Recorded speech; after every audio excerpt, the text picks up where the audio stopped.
You'll soon find that brevity is the hallmark of my administration. I also want to thank everyone for joining us this morning, and particularly Chief Judge DeFiore, who graced me by wearing the same robe that was worn by the first female Court of Appeals judge, Judith Case. So there is some symbolism in her attire this morning as well. Also, I want to thank Pastor Solomon Dees from Wilburn Temple for gracing us and reminding us of the presence of God here today. I've worshiped with him a number of times, and I wanted him to bless this gathering and bless my administration. I also want to thank our leadership who's here today.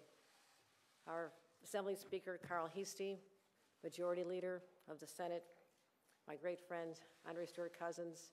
We've been on a long journey together, and I so look forward to continuing the relationships that we've had, but even deepening it. So thank you, and I look forward to a conversation with you on the pressing issues of the day immediately following. And of course, my family, my beloved husband, Bill, who's been at my side for 37 years, my children, Will, Katie, and their beautiful spouses, wonderful people, Matt and Christina.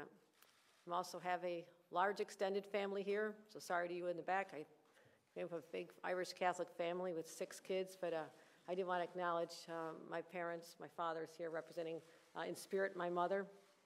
Dad, I'm so honored to see you and that you could make the journey here today, as well as my siblings. So this is an emotional moment for me, but it is one that I prepared for, and I'm so looking forward to continuing the work we have to do. To that end, I spoke with President Biden last night to talk about a number of issues. He pledged his full support to my administration in anything we need. Particularly, I thanked him for the support we've received from FEMA and others in terms of cleaning up after Henri and how we were prepared, and I'm going to continue assessing the situation. But I do want to thank the people whose lives were disrupted, as well as those who responded not just to that crisis, but those who continue to fight on the front lines as we fight this deadly pandemic. I also want to thank the hundreds of thousands of state workers who I have such respect for, and I look forward to letting them know that I will represent them with my heart and soul as well. They are the face of government in many, many communities, and I have my utmost respect for all of them. So I just want to tell you briefly, I'll be sharing a number of my priorities with all of you if you would reconvene again at 3 o'clock today. We also talked about how we'll be combating COVID, getting direct aid to New Yorkers more quickly, and changing the culture of Albany. And that's why I'm looking forward to a fresh collaborative approach.